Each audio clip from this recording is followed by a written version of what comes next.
오늘부터 여러분들과 함께 하나님의 말씀을 상고해 보도록 하겠습니다. 제가 시작하기에 앞서서 여러분들에게 먼저 부탁드리고 싶은 것은 다소 동의가 되지 않는 부분들이 있다 할지라도 영상을 중단하지 마시고 처음부터 끝까지 함께 해주시기를 바랍니다.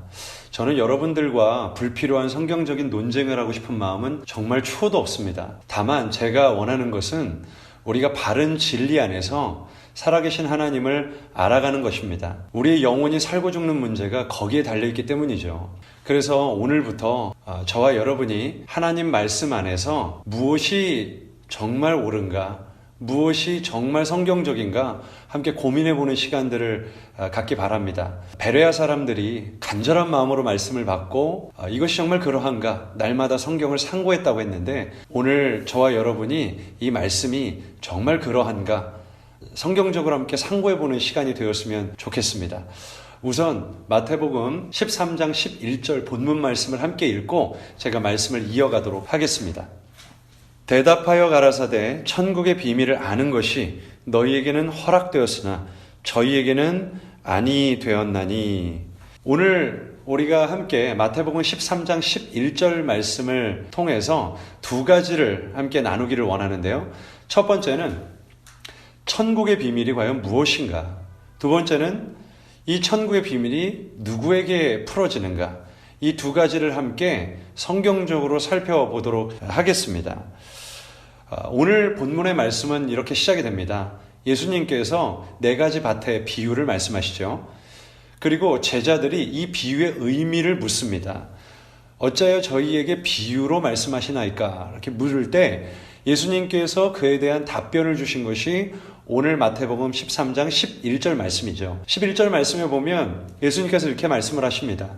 천국의 비밀을 아는 것이 너희에게는 허락이 되었는데 저희에게는 아니 되었다라고 말씀을 하십니다. 아마 우리가 함께 이 영상으로 예배를 드리시는 분들은 이 비밀의 의미를 다 알고 계시리라 생각을 합니다. 여러분, 비밀이 뭐죠? 다른 사람들은 전부 다 모르는데 나만 알고 있는 어떤 감추어진 사실이나 정보 등을 의미합니다. 이런 맥락에서 이해를 해보자면 예수님께서 감춰진 천국의 비밀, 그러니까 누구도 알지 못하는 은밀한 진리와 사실을 제자들을 몰래 불러서 앉혀놓고 이제 나누시는 겁니다. 야, 절대 이거 누구에게도 얘기하면 안 돼. 이거 비밀이다. 천국에 관한 아주 숨겨진 진리를 너희들에게만 나누는 거야. 꼭 이렇게 여겨집니다. 그래서 성경을 오해하고 있는 많은 잘못된 거짓 교사들이 이 말씀을 어떻게 풀이하냐면요. 예수님께서 천국 비밀을 아는 것이 너희에게는 허락되었나니 라고 말하는 이 너희가 바로 자기들이라고 이야기를 합니다. 그리고 천국 비밀을 아는 것을 허락받지 못한 저희는 당연히 기성교회라고 말을 하죠. 그래서 이 천국 비밀을 다른 사람들은 아무도 모르는데 나만 알고 있으므로 나에게 와서 이 천국 비밀을 꼭 배워야 한다라고 말하는 것이 이단들의 아주 전형적인 멘트입니다. 왜냐? 본인들이 아니고서는 절대 이 천국 비밀을 깨달을 수 있는 방법이 죽었다 깨어나도 없으니까요. 신천지에서 공부해 보신 분들, 또 지금도 공부하고 계신 분들은 제가 지금 무슨 이야기를 하고 있는지 정확히 알고 계시리라 생각을 합니다. 신천지 교리를 한마디로 알기 쉽게 간단히 요약해 보자면 마태복음 13장에 나오는 이 천국 비유는 천국 비밀을 감추는 암호고, 이 암호를 풀어 알고 믿고 깨달으면 우리가 죄사함을 받고 구원을 받는다는 이야기입니다. 이 암호로 감추어진 천국 비밀을 누구를 통해 하나님께서 베푸시냐? 그들의 주장에 따르면 약속의 목자 이만희 씨를 통해 우리가 알 수 있다라고 이야기를 하는 것이죠. 그래서 이만희 씨가 아니면 절대 이 천국 비밀을 알 수 있는 방법이 없는 것입니다. 여러분, 그런데요, 다른 이단도 동일하게 이런 원리를 사용한다는 거 아십니까? 멀리 갈 것도 없이 하나님의 교회를 예를 들자면 이 구도를 동일하게 대입합니다. 천국 비밀을 아는 것이 허락받은 너희는 하나님의 교회 자신들이라고 이야기를 하죠. 저희는 바로 기성교회라고 이야기를 합니다. 여러분, 천국의 비밀이 누굴까요? 그곳에서는 하나님 어머니인 장길자 씨라고 이야기를 합니다. 그러니까 한 걸음만 물러나서 다른 이단의 교리들을 비교해 보면 이 이단들의 교리는 너무 놀라울 만큼 서로 공통점을 갖고 있다는 사실을 알게 됩니다. 저도 이것을 알고 깜짝 놀랐던 경험들이 있거든요. 여러분, 결론적으로 말하자면 예수님이 말씀하셨던 천국 비밀은 다른 사람들은 다 모르는데 나만 알고 있는 어떤 은밀한 진리나 정보 등을 얘기하는 것이 절대로 아닙니다. 이 천국의 비밀, 이 한국어로는 비밀이라고 번역된 헬라어 원어는 미스테리온이라는 단어를 쓰고 있습니다. 킹 제임스 성경에는 미스터리스라고 말을 합니다. 그러니까 우리말로 정확하게 번역을 하자면 비밀이라는 말보다는 신비라는 말에 더 가깝습니다. 여러분, 비밀은 뭐죠? 다른 사람들은 모르는 거예요. 나만 알고 있습니다. 그래서 내가 누군가에게 야, 이거 비밀이야 라고 이야기를 해주면 그 사람은 알게 되죠. 그런데 신비는 그런 게 아닙니다. 아무리 이야기를 해줘도, 아무리 들려줘도, 아무리 보여줘도 그 사람은 알 수가 없는 것입니다. 간단하게 요약을 해보자면 남들이 모르게 감추어진 진리가 아니고 다 알 수 있도록 드러난 진리인데 아무도 알아듣는 사람이 없는 신비를 의미하는 것입니다. 자, 그러면 예수님께서 말씀하신 이 천국의 비밀이 무엇을 의미하는지 우리가 성경적으로 좀 살펴보길 원합니다. 먼저 에베소서 6장 19절 말씀에 보면 사도 바울이 에베소 교회 성도들에게 중보 기도를 요청하는 장면이 나옵니다. 그리고 이런 기도 제목을 그들에게 나누죠. 또 나를 위하여 구할 것은 내게 말씀을 주사 나로 입을 벌려 복음의 비밀을 담대히 알리게 하옵소서 할 것이니, 이게 중보 기도의 제목입니다. 근데 여기 보면 이상한 것이 있습니다. 복음을 담대히 전하게 해달라가 아니라 뭐라고 말하죠? 복음의 비밀을 담대히 알리게 하옵소서 할 것이니, 이렇게 기도 제목을 나누죠. 그래서 킹 제임스 영어 성경에는 이 말씀을 이렇게 번역하고 있습니다. The mystery of the gospel. 그러니까 정확히 번역하자면 복음의 신비를 담대히 그들에게 알리게 하옵소서 할 것이니, 이렇게 구하고 있는 것입니다. 그러니까 사도 바울은 이 복음 안에 감춰진 어떤 신비가 있다라는 이야기를 하고 있는 것이죠. 어떤 비밀이 있다는 이야기를 하고 있는 것입니다. 로마서 1장 2절 말씀에 보면 이 복음이 무엇인지를 한마디로 간단하게 요약을 하고 있습니다. 로마서 1장 2절 말씀은 이렇게 시작을 합니다. 이 복음은 하나님이 그 선지자들로 말미암아 그 아들에 관하여 성경에 미리 약속하신 것이라, 이렇게 말을 하고 있습니다. 그러니까 이 복음이란 것이 무엇이냐? 그의 아들에 관한 것입니다. 그의 아들에 관한 것을 선지자, 오래전 하나님의 종으로 택함을 받았던 많은 선지자들에게 이상과 환상을 통하여 계시하셨고, 그 내용이 무엇인가? 그의 아들에 관한 것이라는 겁니다. 그래서 그것을 미리 약속하셔서 성경에 기록을 하게 하셨다는 얘기입니다. 이 말씀을 우리가 알기 쉽게 요약을 해보자면, 하나님께서 모든 믿는 자에게 구원을 주시는 놀라운 하나님의 구원의 신비와 섭리를 많은 당신의 종 선지자들에게 이상과 환상으로 계시를 하셔서 성경에 미리 예고편으로 보여주셨다, 이 말입니다. 자, 그럼 이 복음이 아들을 통해 어떻게 이루어지는지 구체적으로 봐야 할 필요가 있겠죠. 그것이 고린도전서 15장 1절부터 8절까지의 말씀입니다. 형제들아, 내가 너희에게 전한 복음을 너희로 알게 하노니 이는 너희가 받은 것이요 또 그 가운데 선 것이라. 너희가 만일 나의 전한 그 말을 굳게 지키고 헛되이 믿지 아니하였으면 이로 말미암아 구원을 얻으리라. 내가 받은 것을 먼저 너희에게 전하였노니 이는 성경대로 그리스도께서 우리 죄를 위하여 죽으시고 장사 지낸 바 되었다가 성경대로 사흘 만에 다시 살아나사 게바에게도 보이시고 후에 12 제자에게와 그 후에 500여 형제에게 일시에 보이셨나니 그 중에 지금까지 태반이나 살아있고 어떤 이는 잠들었으며 그 후에 야고보에게도 보이셨으며 그 후에 모든 사도에게와 맨 나중에 만삭이 되지 못하여 난 자 같은 내게도 보이셨느니라. 이렇게 말씀을 하고 있습니다. 여기서 중요한 것은 바로 3절과 4절 말씀입니다. 자, 3절에 성경대로 그리스도께서 우리 죄를 위하여 죽으시고 장사 지낸 바 되었다가 성경대로 사흘 만에 다시 살아나사. 아주 중요합니다. 성경대로 죽으시고 성경대로 다시 살아나셨다. 그러니까 아들을 통하여 주시는 하나님의 놀라운 구원의 신비한 계획을 선지자들이 성경에 예고한 대로 그대로 다 이루셨다라는 말씀입니다. 이것이 바로 복음의 내용입니다. 그런데 참 흥미로운 것은 예수님께서 십자가에 죽으시고 다시 죽음 권세를 깨뜨리시고 일어나 부활하신 이 사건을 사도 바울이 지속적으로 비밀이다라고 자꾸 표현해서 성경을 기록했다라는 점입니다. 이에 관하여 성경을 찾아보면 정말 많은 말씀이 있는데요. 시간 관계상 딱 한 군데만 찾아보도록 하겠습니다. 골로새서 1장 26절부터 27절 말씀인데요. 이 비밀은 만세와 만대로부터 오므로 감추었던 것인데 이제는 그의 성도들에게 나타난 바 되었다. 이렇게 말씀을 하고 있습니다. 하나님이 그들로 하여금 이 비밀의 영광이 이방인 가운데 어떻게 풍성한 것을 알게 하려 하심이라. 그 다음이 중요한데요. 이 비밀은 너희 안에 계신 그리스도시니 영광의 소망이니라. 이렇게 말을 하고 있습니다. 여러분, 곧 창세로부터 감추었던 비밀이 하나 있는데 그것이 바로 누구라고 말하죠? 너희 안에 계신 그리스도시니 곧 영광의 소망이니라. 이렇게 말을 하고 있는 겁니다. 자, 결론적으로 예수님께서 마태복음 13장 11절에 말씀하신 천국 비밀의 실체가 누구죠? 이만희 씨나 장길자 씨가 아니라 예수 그리스도 그 자신입니다.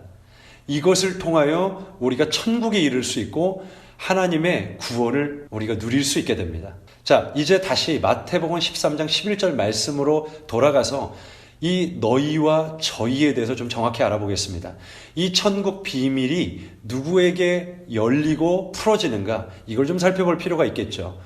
자, 여기서 말한 너희가 누구냐? 제자들입니다. 제자들에게 천국의 비밀을 아는 것이 너희에게는 허락이 되었다라고 말씀을 하시는데 이 이유가 뭘까요? 자, 예수님이 이 말씀을 하신 시점은 예수님이 돌아가시기 전입니다. 그렇죠? 예수님은 이 사건 이후에 지속적으로 공생의 사역을 하시다가 빌라도의 법정에 서셔서 재판을 받게 되시고 이제 십자가에 자신의 몸을 내어주시고 죽임을 당하게 되십니다. 그리고 죽음 권세를 깨뜨리시고 부활하시게 되시죠. 제자들이 이 부활 사건 이후에 모든 믿는 자에게 차별 없이 주시는 하나님의 거룩한 의에 대해서 깨닫게 됩니다. 다시 말하면 하나님이 감추어 놓으신 구원의 신비를 정확하게 깨닫게 되는 것이죠. 자, 여기서 중요한 포인트가 하나 더 있습니다. 제자들이 이 천국의 비밀을 깨닫게 되는 시점이 언제냐라는 것입니다. 예수님이 제자들을 불러 모으시고 자, 천국의 비밀을 아는 것이 너희에게는 허락되었는데 저희에게는 허락되지 않았다라고 말씀하신 이 비유를 풀어주시는 바로 이 시점에서 제자들이 천국 비밀을 정확하게 깨달았는가? 아니죠. 예수님이 언제 이 복음의 비밀, 이 천국의 비밀을 언제 깨닫게 되죠?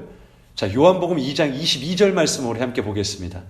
요한복음 2장 22절 말씀을 보면 죽은 자 가운데서 살아나신 후에야 제자들이 이 말씀하신 것을 기억하고 자, 아주 중요합니다. 성경과 및 예수의 하신 말씀을 믿었더라. 여러분, 예수님에 관해 기록된 모든 말씀을 이제 다 깨닫고 알게 된 시점이 언제냐? 예수님이 죽으시고 죽은 자들 가운데서 살아나신 후입니다.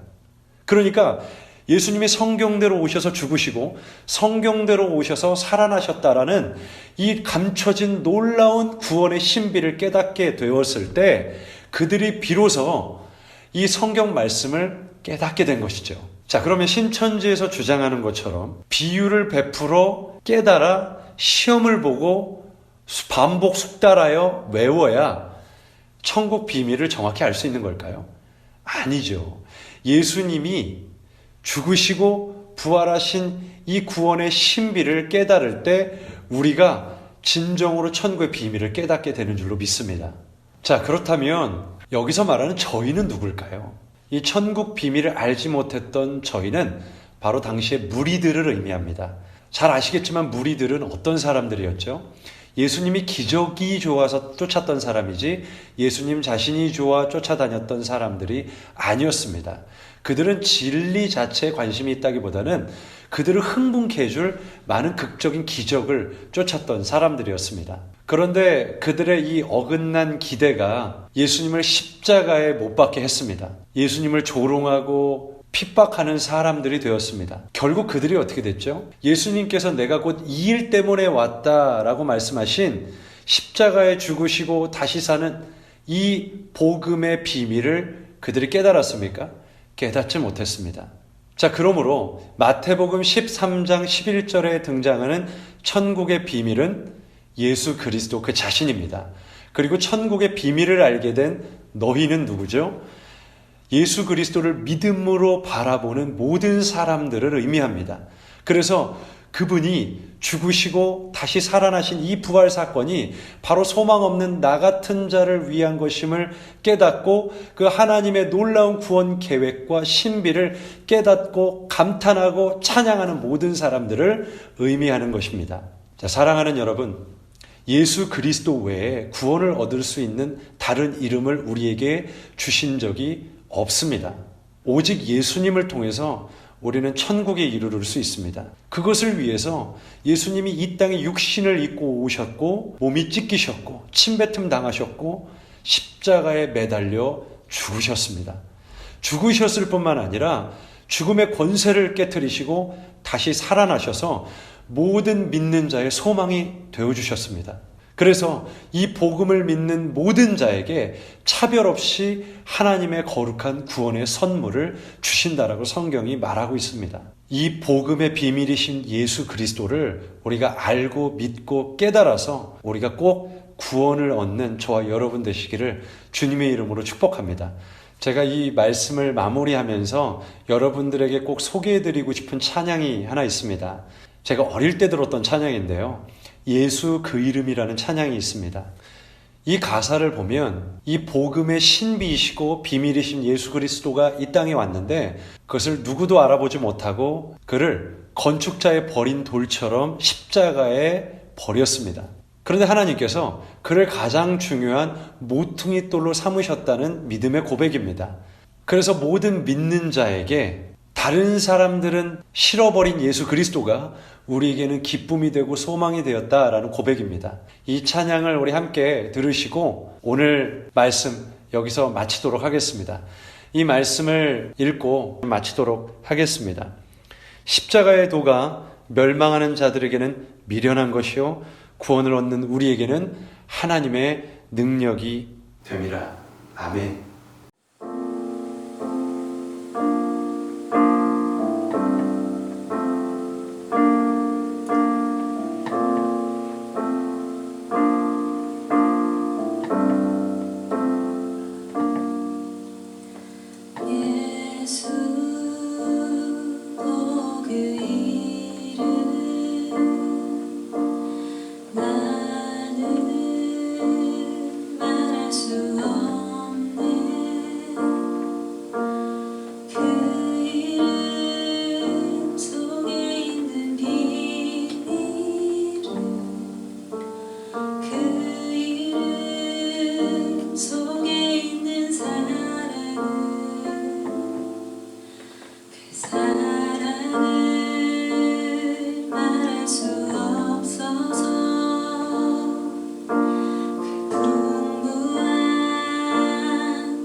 수